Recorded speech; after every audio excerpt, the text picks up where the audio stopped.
Hey everybody, and welcome to another Chicago GeoGuessr video. It's been a while since I've done a Chicago-specific GeoGuessr video, and I'm going to be doing something a little bit different this time. You might know that I currently have the fastest perfect score time on the Chicago map, so I decided to give myself a different challenge. I'm going to try to get a perfect score in Chicago without moving. This is possible because the city of Chicago is on a grid system, so if you know how the grid works and you know a lot of the street names, you can use logic and detective work to figure out where you're going to be in the city. Just to clarify before we get started, this map has over 1,000 locations all across the city of Chicago. There are no suburbs on this map, it is just Chicago. Okay, let's get started with the first attempt. I was pretty proud of this one, so let's play it back.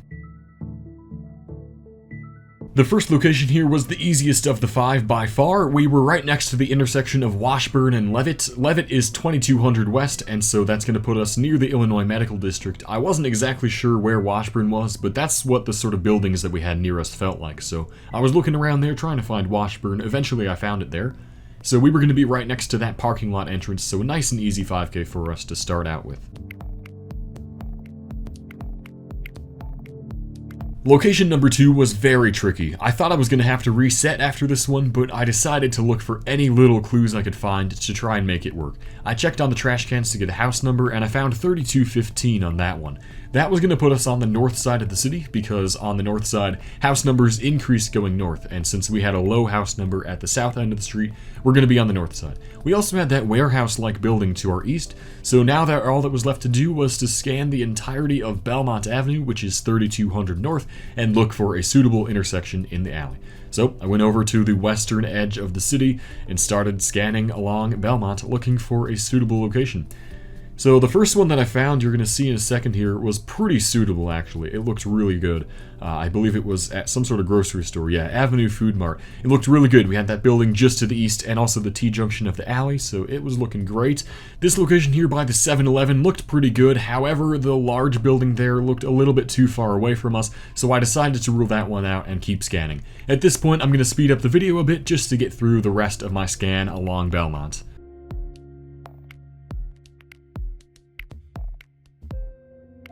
So after scanning most of Belmont, I decided that one had to be it, and thankfully it was there. Location number 3 was pretty tricky as well. We started on a small street here with a few houses on the north side of it, and to our south and west we had a lot of sort of industrial open space, almost looked like railroad tracks were over there as well. So I checked on the houses for the numbers, and thankfully found one right there, which was 2136. That was going to put us in between the streets of Levitt and Hamilton, since if we were going to be on the east side of the city instead, it probably wouldn't look like this. There aren't any industrial areas like that on the east side, about 2100 east, so we're going to be on the west side. This also meant that we were going to be either on the west side or the south side. There aren't any really industrial areas like this around those streets on the north side, so it was going to be somewhere around the center of the city or on the south side. So at this point, I was just scanning the entirety of Levitt and Hoyne streets. Levitt is 2200 west and Hoyne is 2100 west, so just had to scan all of those streets on the west and south sides. Let's speed it up. So this first location here actually looked okay to me. I thought that might have been it, but then I realized there were no homes on the south side of the street there, so I had to rule that one out. And yeah, you can see there was just some more of a parking lot to our south instead of more homes. So that one could not have been it.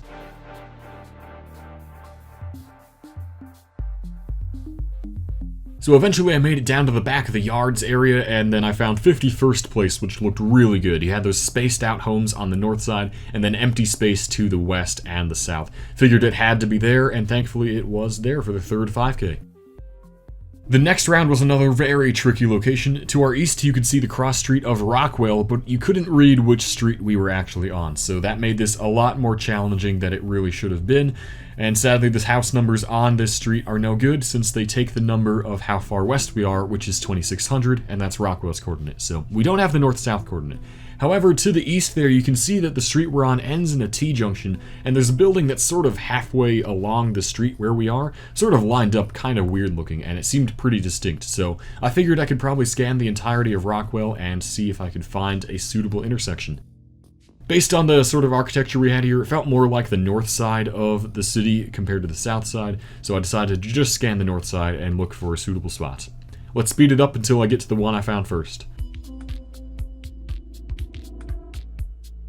You can see there, right by the Chase Bank, that there was a building sort of halfway by Summerdale. That looked like it lined up very well, so I clicked my marker right there and decided to keep scanning. So we're going to speed this up because I scanned the entirety of Rockwell on the north side of the city.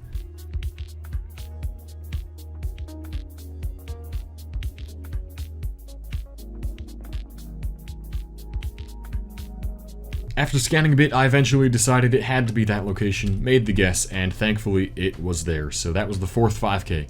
Getting into round number 5, we had another very tricky location. To our east, we had the cross street there of Melvina, but we didn't have the street that we were on once again. So a similar situation to the Rockwell location last round. You can see to the east there again that the road sort of ended in a T-junction. That building looked more like a school of some kind, so I decided I could probably scan again, use the same sort of strategies, just go up and down Melvina Street looking for that school.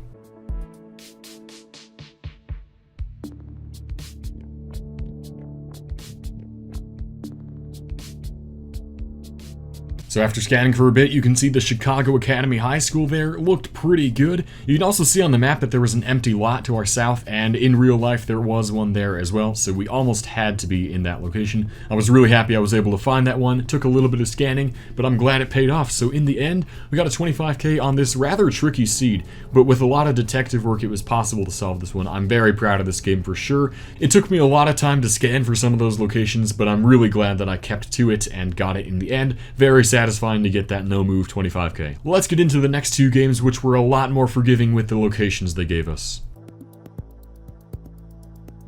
Getting into round number 1, we had a really nice drop. We had two street signs there, putting us at 95th and Bishop. 95th is a pretty major street on the south side, and Bishop I had heard of. Wasn't exactly sure where it was, but somewhere not too far west of the center of the grid. Found it there, and we were right next to that subway parking lot.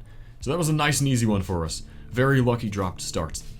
Getting into round number 2, this one was a pretty tricky one. I thought I was going to have to reset here, but thankfully we were on an angled street. Now there aren't too many of those in Chicago, especially side streets. You get a lot of angled streets that are residential on the northwest side, as you'll see here, sort of around Jefferson Park, Norwood Park on the northwest of the city. So I was looking around here, looking for a place where the road was going northwest and then curving around to the northeast. There weren't too many of these areas that could really work, so I was hoping that I would be able to find the right one somewhere around that area. So again, I'm going to speed up the video until I get to the right one.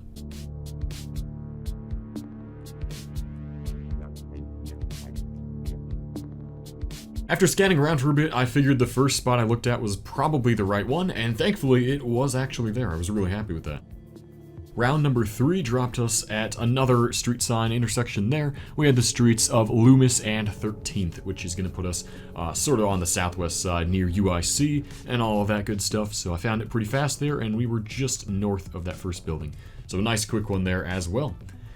Round number 4, we again were blessed with street signs. We were at Levitt and 97th, putting us on the south side, sort of around the Beverly area.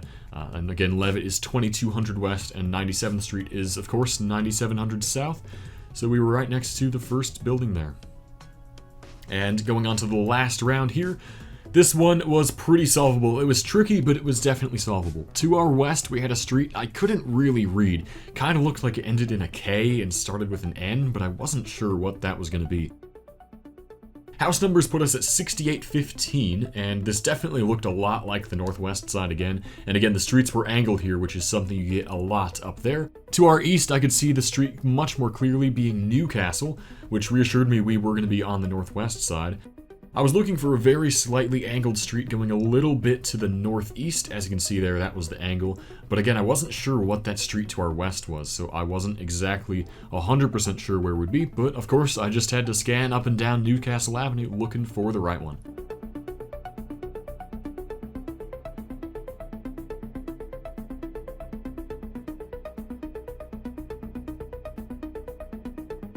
Now eventually I thought we might have been on Raven Street. The homes weren't looking good, but the angle of the street definitely was looking pretty solid. But however, again, the homes just didn't line up properly, so it couldn't really have been there. Then I noticed Devon Avenue had the same angle, and yes, it is pronounced Devon. Chicago's weird like that, but the homes here definitely lined up a lot better, so we were going to be next to the fourth one there. I was really proud of that last round, and we had an interesting spread, two very close on the northwest and southwest sides, and then one sort of in the center of the city. So a kind of interesting spread there, but another really fast 25k without moving. And the last attempt for this video, we started next to a parking garage in between two intersections. To our east, we had the street signs saying Hirsch. The other one I couldn't really read, I could just see it ended in ONT, so that wasn't enough information yet. Went over to the west, and thankfully we had Western Avenue right there. Western is a really major street in Chicago, 2400 West, so that showed me that we were going to be around there. I wasn't exactly sure where Hirsch was, I'd heard of it, but just had to find it. I figured it was somewhere not too far north of the center of the grid. Thankfully found it in time there, and so we were going to be right next to that sort of hospital parking facility. And right next to that smaller house on the south side of the street there as well. On to round number 2, we had another nice intersection here. We had the street of Thorndale, and then we had a Fifth Third Bank. I recognized this one immediately. This is on the north side, and the building right next to us on the east, which I'll show in a second, that's Broadway Armory Park. I used to play basketball there, so I was very familiar with this location. Really happy to see that on the map, so that put us right there, next to the front door to Broadway Armory. Round number 3 was kind of interesting. We started just off the side of an expressway to our west. I couldn't see any of the street signs here, but on the road down there we had an exit number, 355. So I zoomed into the expressways of Chicago trying to find the exit 355. I checked on the Dan Ryan first, which wasn't really the smartest choice because the exit numbers aren't like that there. So then I figured it was probably going to be on I-57 down there, more around the Morgan Park, Beverly kind of area. Found 355 there pretty fast, which was nice. And so then I just had to use the houses next to us to figure out where exactly we would be. So it looked like we were going to be right about there because we had some sort of gaps in between the homes there. And then of course looking south we had the alley, the garages, and then two homes just before that empty lot. So that definitely lined up there. On to round number 4, we were actually on another interstate. This one I definitely recognized. We had the Cumberland Avenue exit, which is going to put us on the northwest side near O'Hare. So then this was a kind of tricky pinpoint because we were actually on the interstate. So I was looking for the Edward Jones and the massage place, or Le Massage place, I guess. I wasn't really seeing it there, but I knew we had also the Outback Steakhouse, which is right there. Pretty recognizable landmark when you're driving down this road right there, as you can see. So then also to our south, we had that church, and I was able to find that, which was the Serbian Orthodox Church right there. So that helped me to figure out where exactly we would be on the interstates, because normally these are pretty tough to pinpoint, but thankfully we could see the buildings to the sides of us, so that was good to pinpoint here, and that lined us up right next to the edge of that one building there. And with one round left to go, this was actually a pretty tricky one. This took a lot of detective work for sure. So I could see to our west that the street was Michigan. Michigan, of course, is a very famous street in Chicago, Michigan Avenue, Magnificent Mile, all that jazz. So I found it there. It looked definitely like we were going to be pretty far on the south side here. I was looking for businesses that I could scan for. I saw the sort of Gospel Christian Center there, which I figured might show up when I'm scanning. Then we also had a long block here. The street that we were on going to the east was a long block as opposed to a short one. That's another really good way to differentiate which parts of streets you're going to be on when you're not moving. So looking for that, I was scanning up and down Michigan Avenue for a street to the east of it, which was a long block and also the Christian Gospel Center.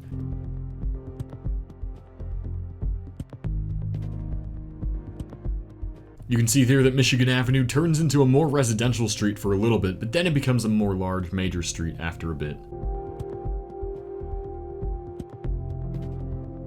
And so after scanning almost the entirety of Michigan Avenue, I found the Christian Gospel Center, and so we had the empty lots there to our west, as well as the homes there on a long block, so we were definitely going to be right there, getting the final 5K for another awesome 25K no moving attempt. I absolutely love doing these kinds of attempts because if you know the grid of Chicago, it turns into more of a detective or logic puzzle, almost even more so than it is GeoGuessr. If you guys want to see more of this kind of video, make sure to leave a like down below and let me know in the comments. Thanks for watching as always, guys, and I will catch you next time.